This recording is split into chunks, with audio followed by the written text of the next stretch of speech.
오늘은 수능 특강 30강 촬영을 한번 해보도록 하겠습니다. 네, 바로 소개 들어갈게요. 자, 칼로리 수치와 라벨. 얘가 앞에 쓰여야 되는 건데 중간에 들어갔을 뿐입니다. 요거가 문장 앞으로 가면서 아마 가주어, 진주어로 이것처럼 보입니다. 이렇게 썼을 거거든요. 칼로리 수치와 라벨은 항상 만들어지는데 사회적 비만이라는 것의 사회적 긴장감에 의해서 만들어집니다. 그러니까 칼로리 수치랑 그다음에 표시 이런 것들을 만들어두는 비만의 사회적 긴장감 때문이다.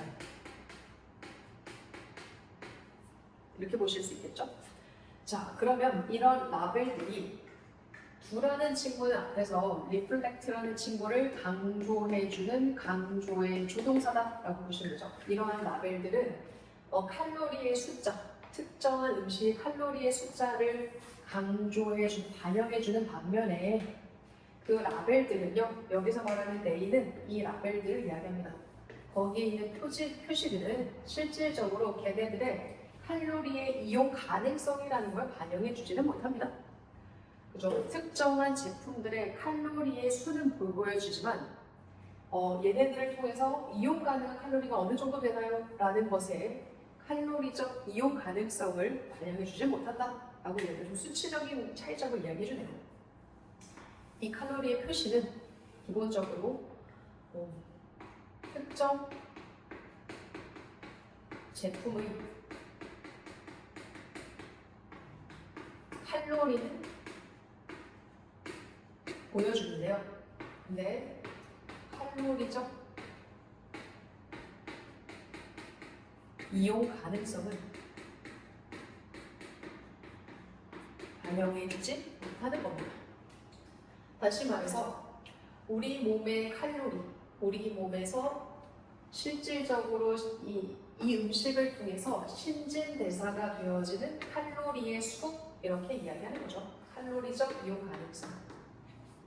그죠? 소화되어지는 이거는 몸에서 신대사를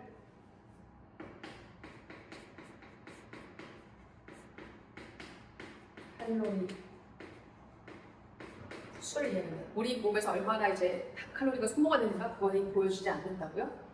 그래서 그죠? 캠브리지 대학의 연구자인 길여라는 사람이 이렇게 주장을 합니다. 칼로리적 이용 가능성, 그러니까 대사가 되어지는 칼로리의 이용 가능성을 이해하는 것은 되게 중요하다. 뭐에 중요하냐면 이때 to는 전칭합니다.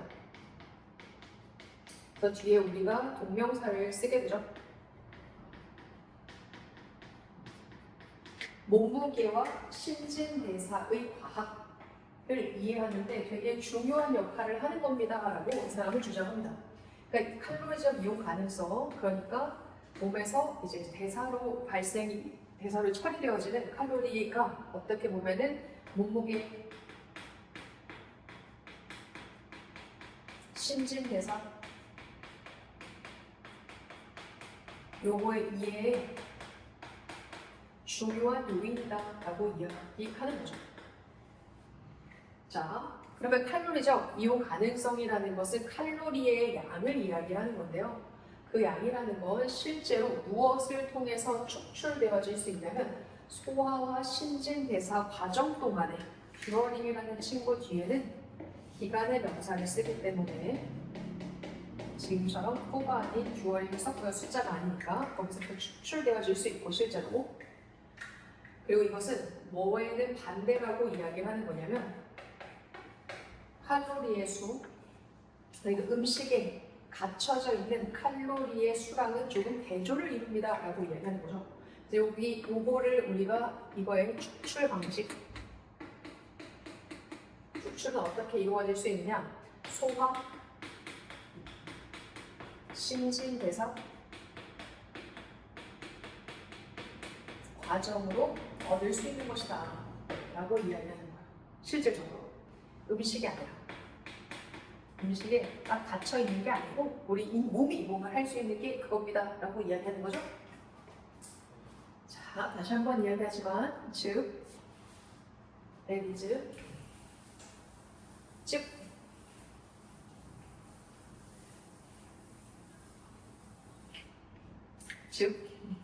즉 음식이라는 것은요 수백 칼로리를 그 안에 가지고 있는 반면에 음식 안에요. 여기서 음식 가리키고 있는 건 그 음식 안에 수백 칼로리가 들어가 있는 반면에 우리의 몸은 오직 무엇 할 수 있냐면 그것들 중에서 여기서 말하는 것은 수백 칼로리, 100칼로리 중에서 오직 일부만을 소화할 수 있고요. 그에 따라서 이 여라는 사람이 주장하는 바 every 뒤에는 단수명사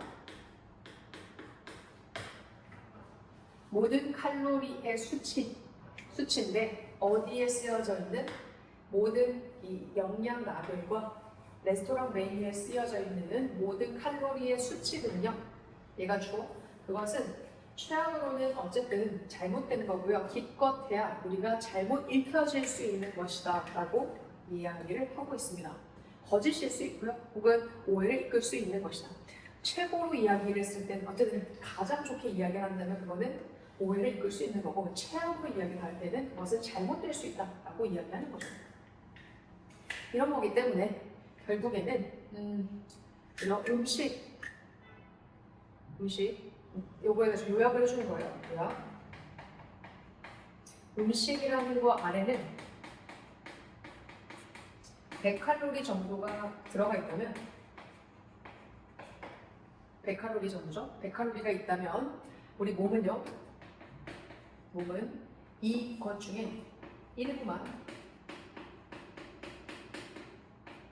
소화를 하게 되죠. 그러면 지금같이 모든 영양표의 칼로리 수는 두 가지 역할을 할 수 있다. 최고로 이야기라면 어쨌든 건 거짓일 수 있고 최악으로 얘기하면 최악의 상황 그건 거짓일 수 있고요. 기껏해야 오해를 이끌 수 있고 이 정도는 어쨌든 건 옳지 않다. 잘못된 정보다. 이 정도로 얘기해 줄 수 있겠다. 왜냐면 우리가 생각하는 칼로리와 조금은 다른 개념이라는 거죠. 실제로는 이렇게 쓰이죠. 우리가 음식을 먹었을 때 얼마만큼 칼로리가 섭취가 됩니다. 이런 용도로 보통 칼로리표가 쓰여져 있는데 이 필자가 말을 하고 있는 건 칼로리 이용관에서. 그래서 우리 몸이 실제로 소화를 하고 처리를 할 수 있는 대사를 할 수 있는 칼로리의 수를 적어주는 게 맞지 않나 라고 이야기를 하는 부분입니다. 이제죠? 자, 영화를 볼 때 이건 in order 투부정사인데 얘는 이 투부정사 앞에 의미상의 주어를 쓴 겁니다.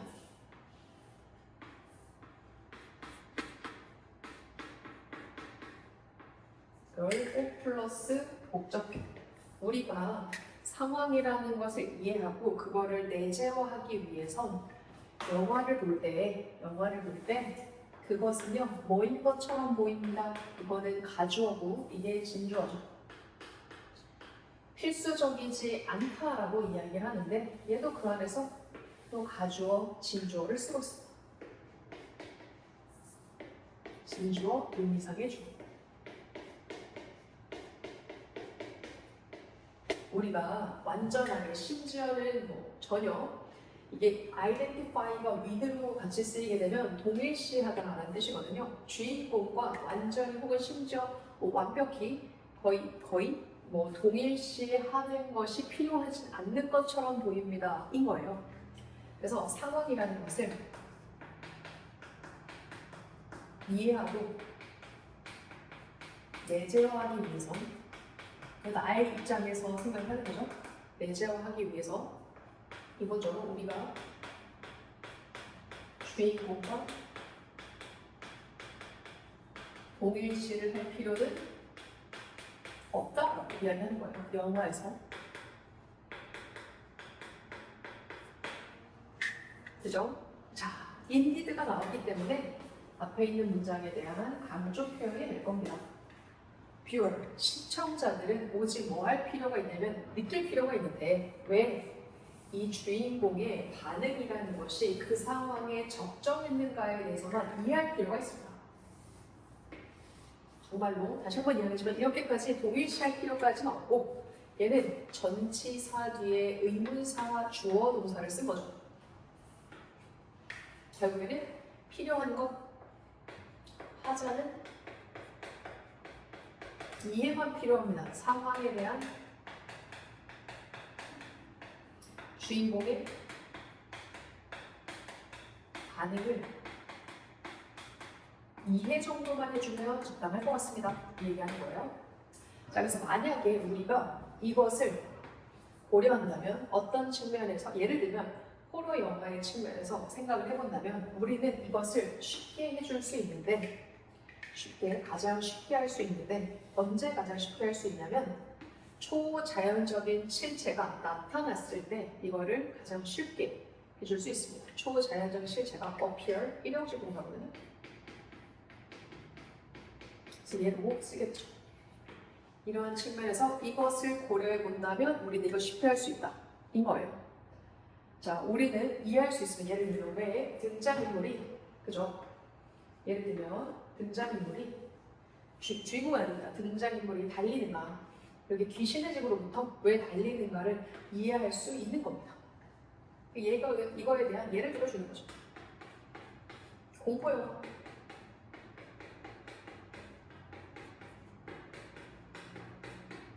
초자연체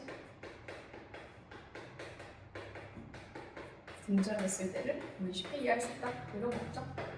좀 더 구체적으로 써준 거고요. 특히나 상황 속에서 어떤 상황이냐면 관계부사 where 우리가요 똑같은 문화를 주인공과 공유하고 있는 상황 속에서는 똑같은 문화, 같은 문화를 공유하고 있는 주인공으로서 상황 속에서는 우리는 쉽게 성립을 할 수 있는데 의문사, 주어동사, 왜 등장인물들, 우리가 바라보고 있는, 우리가 보고 있는 등장인물들이 초자연적 혹은 끔찍한 괴물들을 얘가 목적어입니다.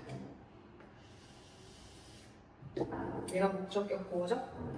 자연스럽지 않은가로 보았는지에 대해서 그래서 쉽게 이해할 수 있습니다. 정립할 수 있습니다. 여기는 오형식 때문에 형용사도 쓰고 앞에 있는 귀신들은 자연스럽지 않잖아요. 그래서 자연스럽지 않다라고 쓴 거죠. 이제 요거 특히나 우리가 특히 등장인물들과 동일 문화를 공유하고 있다면 쉽게 그죠? 이해를 할 수 있는 겁니다. 실질적으로 그래서 좀비 영화보다는 귀신 영화 뭐 이런 게 우리한테는 정서에도 더 잘 맞다? 뭐 이런 거라고 보실 수 있겠죠. 그죠? 자, 영화 속에 질병의 측면에서는요, 아픔의 측면에서는 똑같은 게 또 발생이 됩니다. 이게 공포 영화에서만 그런 게 아니고 예를 들어주는 두 번째가 질병 관련 영화에서 질병이 소재라 하더라도 질병도 같은 결과가 발생이 된다. 같을 겁니다 라고 이야기를 하는 게 똑같은 상황인 게 자, 우리는 뭐뭐 할 필요가 없습니다. identify를 완전히 동일시할 필요가 없습니다. 주인공과 뭐 하기 위해서는 이해하고 그들의 반응을 질병에 대한 그들의 반응을 이해하고 내재화하기 위해서 동일시할 필요가 없습니다. 오직 질병과 아픔이라는 것이 보편적인 위험이라는 상황에서는 그렇죠. 그리고 보편적일 때 그렇습니다. 다시 말해 등장인물들의 반응들 따라서 등장인물들의 반응, 캐릭터의 리액션 이것들은 무엇이 되어질 수 있냐면 가장 강력한 공감적 요소가 되어질 수 있다라고 공감을 불러일으킬 수 있다라고 이야기를 하는 거죠. 결국에는 우리는 그냥 감정에만 반응을 하는 거지 그렇게 동일시까지는 필요하지 않다. 보편적인 위험일 때는 그것까지 보지 않으셔도 된다. 왜냐하면 질병이라는 보편적 위험이니까 얘네들 동일시할 필요까지는 없고 같은 상황 적용이 되고 결국에는 요약을 해주는 게 등장인물들의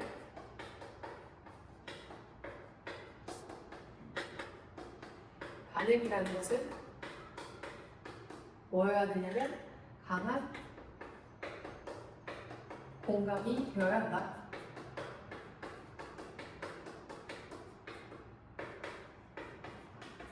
좀 공감 정도로 되어야만 됩니다. 우리가 알아야 되는 건 그냥 우리가 이 주인공의 반응과 상황이라는 게 적절해야 된다고 얘기했잖아요. 다시 말해 공감이 될 수 있을 정도만 되면 됩니다. 그래서 완전 동의식까지는 필요하지 않고 공감이 될 수 있을 정도. 그래서 우리가 등장인물들의 반응이라고 하는 것은 저 되게 공감을 불러일으킬 만한 요소들로 이루어져야 된다라는 게 이 글에 있습니다. 30번의 마지막 질문 한번 해볼게요. 이 해조류는 걔네들의 사용으로 잘 알려져 있는데 다양한 응용으로서도 잘 알려져 있습니다. 이제 제가 러쉬라는 브랜드를 되게 많이 좋아하거든요. 근데 러쉬에 이 젤리로 이루어진 비누 같은 게 있거든요. 근데 그 친구도 해조류로 만들어졌어요. 그래서 얘가 물에 좀 젖어 있어야 오래 쓸 수 있고 향도 나는데 이게 좀 건조가 되거나 좀 말려져 있으면 이게 해조류가 그렇잖아요. 미역이 말라지면 걔네가 비틀거리고 부서지고 막 이러잖아요. 그래서 그 친구도 말라 있으면 쪼그라들고 작아지고 오래 쓰지 못합니다. 갑자기 생각이 나네요. 그래요, 역시 러시다. 자, 해양의 음식 사슬에서 첫 번째 유기체가 됨으로써 걔네들은요. 얘네가 첫 번째 유기체는 누가요? 시그니죠, 그죠? 해조류. 그 해조류 군사화물의 시작이네요. 첫 번째 유기체거든요. 음식 사슬에. 왜냐면 식물이니까. 걔네 같은 경우는 영양분을 동물들에게 제공해 주는데, 그렇죠. 물에 있는 동물에게만 제공해 주는 게 아니라 육지의 동물들에게도 제공해 주고 있는 상황입니다. 그래서 얘 같은 경우는 바다 해조류의 다양한 사용.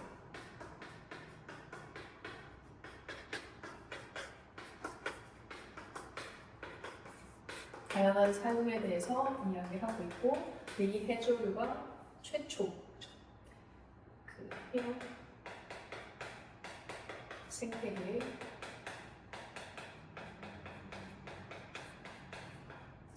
첫 유기체고,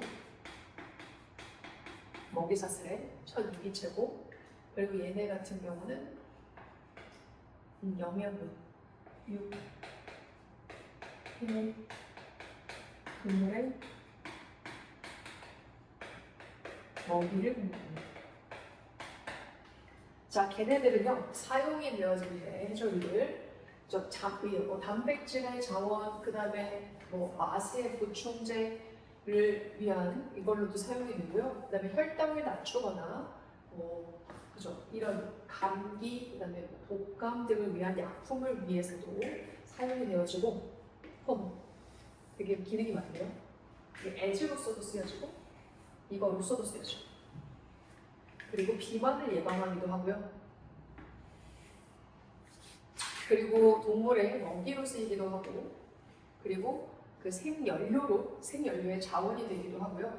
그리고 바이오가스, 그다음에 젤리, 그다음에 피클리, 그다음에 에이전트, 그 해미체들 같은 경우를 어떤 그 개체를 겔화시키거나 아니면 단단하게 만들거나 안정화를 시키기도 하고, 그다음에 이 바다 쓰레기를 위한 치료 목적이고 등등등 이런 거를 위해 쓰입니다. 이제 이거 해조류에 대한 사용처를 또 설명하죠. 사용 내용 정리를 좀 해보시면 좋을 것 같습니다. 기본적으로 맛의 보조도 되고 단백질 자원도 되고 혈당도 낮춰주고 등등등의 기능이 있대요. 자, 그래서 이 해조류 같은 경우는 다양한 사용을 하고 있죠. 지금 앞으로 보다시피 다양한 사용이 있음에도 불구하고 해조류 같은 경우 뭐라고 여겨지게 되냐면 컨시더라는 친구 5형식 동사로 쓰여졌을 때 목적격 보어 자리에 투부정사가 쓰여질 수 있는 친구여서 여기 투부정사가 남아있어요. 여기 수동태이기 때문에 환경 친화적이 된다라고 여겨지고요. 이게 동사 1번. 그리고 걔네들 발견이 되어지는데 뭐 할 수 있다라고? 지금처럼 해양 생태계의 건강을 촉진시켜줄 수 있는, 걔네가 자라고 있는, 걔네가 성장하는 관계부사죠. 실제로 걔네가 잘하고 있는 해양 생태계를 좋게 만들어줄 수 있는 역할도 하고 있다라고 이야기해요. 얘는 사연이 이렇게 많이 있는데 그럼에도 불구하고 걔네들 지금처럼 환경 친화적이고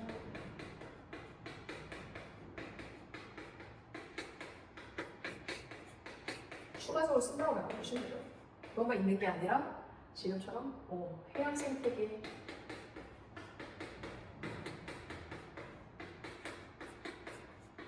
를 개선시켜주기도 합니다. 이런 역할을 한대요. 전반적으로 봤을 때 해졸도 같은 경우는 좋습니다. 보스 둘 다에게 좋죠. 누구에게도 좋냐면 보스 A and B 경제에게도 좋고요. 지금처럼 해양 생태계에도 좋습니다. 왜냐면 걔네들이 무엇을 제공해 주기 때문이냐면 안전하면서 건강한 해양 생명체들을 위한 땅을 제공해 주고 있다. 근간을 제공해 주고 있기 때문에 그렇습니다. 근데 전반적 오버all 전반적으로 이야기하는 게 걔네들 경제적으로 그리고 해양 생태계에도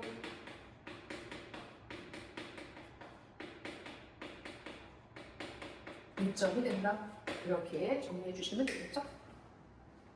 걔네들의 존재는 또한 무엇으로서의 역할을 하게 되냐면 아시다시피 장애물이거든요. 그렇군요. 바다 해저의 저인망 어선에 대한 장애물로서 역할을 하게 되거든요. 그래서 뭐 할 수 있게 되냐면 그 해저의 땅 바닥을 보호해 줄 수 있고 그 다음에 그 지역의 취약한 환경이라는 것을 보호해 줄 수 있습니다. 그러니까 바다의 아래쪽에 저인망 어선, 그러니까 사람들을 피해가지고 돌아다닐 수 있는 바다 배들 같은 게 있는데 걔네들한테 장애물 역할을 하는 거예요. 못 가도록 하는 거예요. 걔네들이 오히려. 걔네들의 존재가 이렇게 해주려고 있음으로써 배들이 피해가 있는 상황이니까 배를 오히려 못 보내는 거예요. 그 아래로. 그러다 보니 오히려 바다 밑에 있는 땅 바닥을 보호할 수도 있고 바다 바닥을 보호할 수도 있고 거기 환경들도 못 가니까 배들 못 보내니까 취약한 환경들 같은 경우도 보호가 되는 그런 상황이 된다. 근사부분 이렇게 정리하고 있죠. 로봇도 역할하고 추가적으로 생태계에 대한 역할이기도 한데 걔네들 같은 경우는 바다 아래 어선에 장애물이 되고요. 물이 되어서 바다 바닥을 해저라고 하면 되겠죠, 그죠? 해저를 보호해 줍니다. 이렇게 여기 끝납니다.